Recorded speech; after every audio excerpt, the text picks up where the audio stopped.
One of the biggest highlights of iOS 18 is the fully redesigned control center. Boasting a massive library of controls, you can design your control center to your heart's liking by choosing from a wide variety of icons. What's more, you can also add your favorite app to the control center on your iPhone for a quick launching experience. That said, let me show you how it's done the right way. So to get us started faster, we have to swipe down from the top right corner of the screen to bring up the control center. And then you have to tap on the plus button located at the top left corner of the screen. And then you have to tap on Add a Control button at the bottom. And then you have to scroll down to find the shortcut section and then choose the Open App button. And then you have to tap on the Choose option. And then you have to find the app in question and select it. And after that you have to tap on anywhere outside of the menu to remove it.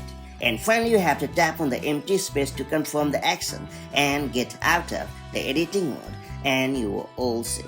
Going forward, you can quickly launch this particular app right from your control center, just like this. Super handy, isn't it? Later, if you ever want to remove this particular app from the control center, just get into the same editing mode and then hit the minus button at the top of the app icon to remove it, and that's pretty much it. So that's how you can easily add an app to your iPhone control center in iOS 18 or later.